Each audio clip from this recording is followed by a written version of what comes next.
और भी आजकल हम रखने लगे हैं पशु। तो अब शहरों में जाओगे तो बहुत अलग अलग तरह के रखने लगे हैं। बिल्ली भी पालते हैं, खरगोश भी पालते हैं, कछुआ भी पालते हैं, और भी छोटे छोटे गिनी पिग, हैमस्टर, इस तरह के बहुत पक्षी भी पालते हैं। तो हर चीज़ की नहीं, लेकिन आजकल नॉर्मल कुत्ता जरूर हो गया है। हर गांव में 20-30 घरों में अलग अलग वैरायटी के ब्रीड के कुत्ते रखते हैं।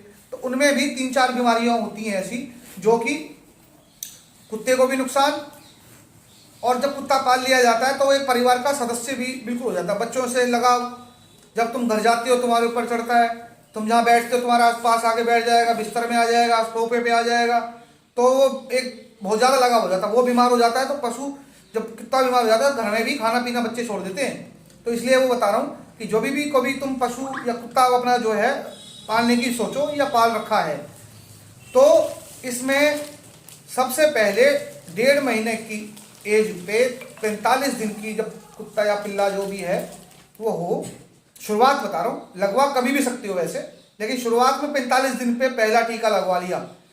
6 बीमारियों का एक टीका आता है, 9 बीमारियों का आता है, 12 बीमारियों का भी आता है, उसको 9 in 1, 6 in 1, 12 in 1 कहते हैं। मतलब एक ही टीके में 9 अलग अलग प्रकार की बीमारियों का टीका उसमें होता है, जिससे कि वो लगवा लिया आपने तो वो 9 बीमारियां उसके अंदर नहीं आएंगी।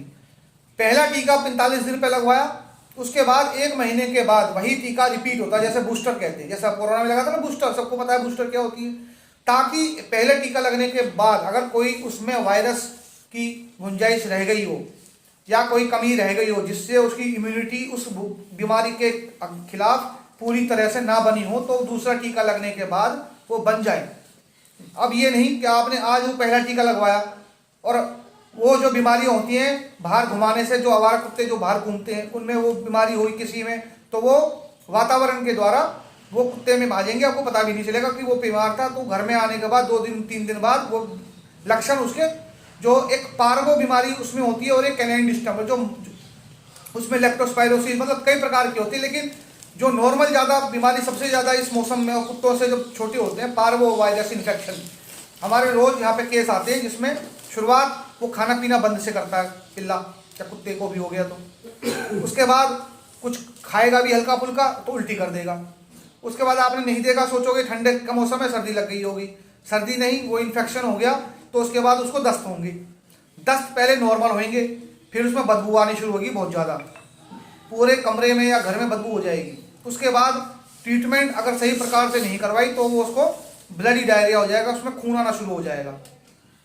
ठीक है, आंतों में इन्फेक्शन हो जाता है, आंतों में सड़न होनी शुरू हो जाती है, उसके द्वारा वो आंतों से कट कट के खून उसमें मिलना शुरू हो जाता है लैट्रिन में और बदबू आनी शुरू हो जाती है। तो और उसके इलाज नहीं हुआ सही, उसमें क्या होता है उल्टी और दस्त साथ में लगते हैं। तो जैसे हमारी जब उल्टी दस्त लगते हैं तो कितनी कमजोरी आ जाती है, कहते हैं ना गोडे टूट गए, बार बार लेटरिन जाते हैं। अब तो नॉर्मल लेटरिन वैसी होगी वेस्टर्न, लेकिन जब पहले ऐसे बैठना पड़ता था 10-10 मिनट में जा रहे हैं तो गोडे टूट जाते थे, क्योंकि उसमें हमारा सोडियम, पोटाशियम, आयोडीन, ये हमारे जो उल्टी में और दस्त में ये निकल रहे हैं, और ये हमारे शरीर को चाहिए होते हैं, जिससे हमारी कमजोरी आ जाती है जब निकलते हैं। तो इसलिए जाती, जब आप किसी को उल्टी दस्त लगते हैं, जाती लगा देते हैं ग्लूकोज की बोतल चढ़ती रहती है, ताकि वो जो हमारे अंदर से जो पोषक तत्व निकले हैं वो हमारे अंदर आ जाएं। ऐसे ही इसमें होता है, इसमें भी वही हम ट्रीटमेंट करते हैं जो इंसानों की होती है। आते ही ग्लूकोज की बोतल और 2-3 तरह की और बीमारियों के इंजेक्शन वगैरह उसमें नस में चढ़ाई जाती हैं।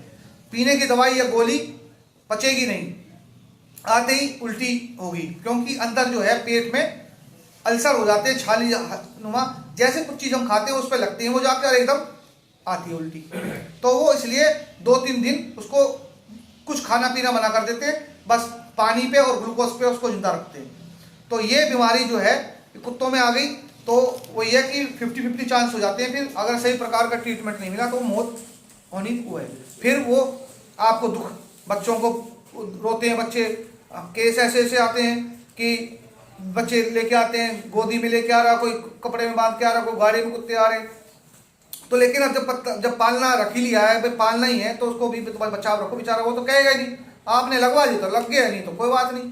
ऐसी कैनाइन डिस्टेम्पर एक बीमारी होती है, वो भी उसी बीमारी का इंजेक्शन में ही होता है, जिसमें अगर वो आ गया तो पागल हो जाता है, चक्कर काटता है, ठीक है, आंखों से अंधा हो जाता है, चक्कर मारता है, और उसके फिर वो उसको मिर्गी के दौरे से पड़ते हैं, झपटता है। पहले शुरुआत में तो 2-2 3 दिन में आते हैं, फिर दिन में 2-2, 3-3, 4-4 बार, फिर घंटे में, फिर 10-10 मिनट में, मौत उसकी निश्चित है। कोई ट्रीटमेंट नहीं है, लेकिन बस मिर्गी के दौरे जो होते हैं, दौरे जो पड़ते हैं, उसकी हम दवाई दे सकते हैं ताकि वो थोड़ी देर शांत रह जाए, या फिर लास्ट में उसकी मौत ही होनी है। तो ऐसा काम ना करें कि तड़प तड़प के मरे। इसके अलावा जैसे हमारे अंदर कोरोना वायरस का वैक्सीन जो आई है, कोरोना जो एक वायरस का नाम है, इसके कम से कम सैकड़ों अलग अलग तरह के रूप है, अलग अलग वैरायटी इसके अंदर ही आती है। कोरोना वायरस एक फैमिली का नाम है जिसके अंदर बहुत तरह के और भी अंदर वायरस हैं। तो पहले से ही कोरोना तो बहुत समय से है, उसका रूप बदल गया। तो ऐसे कुत्तों में भी कोरोना होता है, उसकी भी वैक्सीन आती है, वो भी आप लगवा सकते हो। एक तीसरी वैक्सीन जो सबसे महत्वपूर्ण है पशु के लिए भी, कुत्ते के लिए और हमारे लिए भी, जिसको कहते हैं हम anti rabies vaccine, ARV। Rabies तो नाम सुना ही होगा, पशुओं में भी होती है, इंसानों में भी होती है।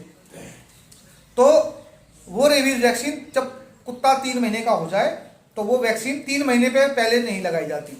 3 महीने पे लगाने के बाद वही 1 महीने के बाद फिर आप बूस्टर डोज, जो भी मैंने वैक्सीन बताई आपको कुत्तों की, वो पहली बार जब लगती है तो दूसरी डोज जरूर लगवानी होती है 1 महीने के बाद, बूस्टर। फिर साल में आपको 1 बार लगवाने हैं ये तीनों इंजेक्शन, अगर आप लगवा सकते हो तो साल में फिर 1-1 बार ही लगवाने होते हैं। वो फिर आपकी वो बीमारी कभी नहीं आएगी।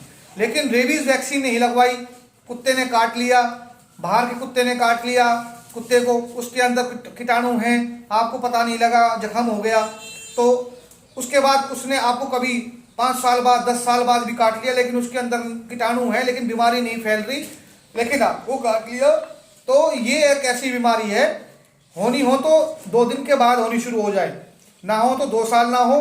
कीटाणु अंदर, मान लो आज आपके पैर में कुत्ते ने साइकिल चलाते हुए या मोटरसाइकिल बजा रहे हो काट लिया, पागल था या उसके अंदर वो कीटाणु थे, आपने ध्यान नहीं दिया, वैक्सीन नहीं लगवाई, जाके कुछ नहीं होगा।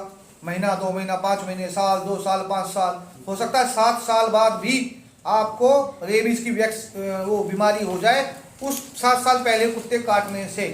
क्योंकि जो ये रेबीज का जो कीटाणु होता है, वायरस होता है, ये हमारे जहाँ पे नर्व्स होती हैं, जहाँ भी काटा, और जब तक ये हमारे दिमाग के अंदर पहुँचता है, उसके अंदर कितना गैप है, वो कीटाणु उसके ऊपर, उसकी स्पीड कितनी है, उसके अंदर कितने कीटाणु थे, तो उसकी स्पीड के ऊपर निर्भर करता है, पहुँचने के ऊपर निर्भर करता है। वो दिमाग में जब तक नहीं पहुँचेगा तब तक उसके लक्षण नहीं आते, तो वो पता नहीं चलता है।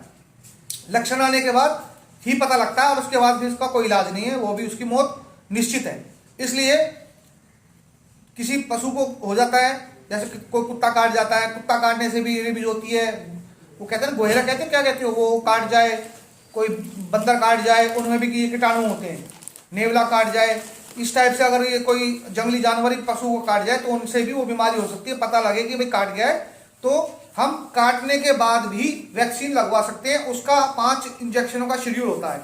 जैसे आज कुत्ते ने काटा तो आज उसको हम पहला दिन या 0 दिन मानते हैं, फिर दूसरा इंजेक्शन लगेगा तीसरे दिन, मतलब आज 1 तारीख है तो वो लगेगा फिर 4 तारीख को, फिर वो लगेगा 7वें दिन, मतलब कि 1 और 7 8वें दिन, 8 तारीख को।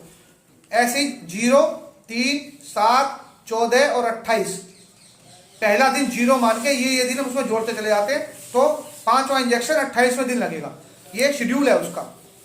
तो वो भी आप कुत्ता काट जाए तो लगवाने की जरूर चाहिए, चाहे आपको पशु को काटे, चाहे आपके कुत्ते को कुत्ता काट जाए, लड़ जाते हैं कई बार कुत्ते, या हमें काट जाए तो हमारा वो इंजेक्शन जो आएगा वो दूसरी तरह का आता है, इंसानों का, पशुओं का दूसरी तरह का आता है। तो वो जो है वो हमें भी नुकसान, हमारे अंदर बीमारी आ गई तो कोई इसका इलाज नहीं है, पशु में आ गई तो कोई इसका इलाज नहीं, लास्ट में तड़प तड़प के मौत ही है। और इसको कहते हैं ना पानी से डरना, तो पानी से इसलिए डरते हैं कि वो डरने के बाद अंदर से जो सटकने की नली है, ईसोफेगस जिसको कहते हैं खाने की नली, उसमें सूजन आ जाती है, उसके अंदर वो पानी और वो मुश्किल से जाता है, वो सूजन आने की वजह से। तो क्या करता है, दर्द होता है जैसे सटकता है। तो कोई चीज़ हम जैसे कहेंगे गर्म चीज़ है कोई, तो हमें पता है गर्म है, हम नहीं खाएंगे उसको, डर लगेगा। जैसे कोई उसका जला, दूध का जला भी छाछ फूक फूक के पीता है, अब दूध से कोई जल जाए, छाछ रख दे उसके सामने भी, देख लूँगा ये ठंडी है गर्म है, तो ऐसी जब वो पानी एक बार पीता है या खाता है तो सटकता नहीं है, दर्द होता है, तो दूसरी बार वो देखते ही नहीं कहता, डरता है। तो वो पानी से डर इसलिए हो जाता है कि सटकने में, नीचे ले जाने में दिक्कत होती है। तो ये उसको जो है एंटी रेबीज वैक्सीन लग गई तो वो बीमारी फिर नहीं आएगी। इसलिए ये वैक्सीन लगवाना जितनी भी है वो बचाव के लिए होती है, ना कि इलाज के लिए होती है। बीमारी आ गई तो फिर इलाज तो होता ही हो सब क्या, लेकिन आप बीमारी आने ही ना दो, ठीक है ना। तो ये टीके के बारे में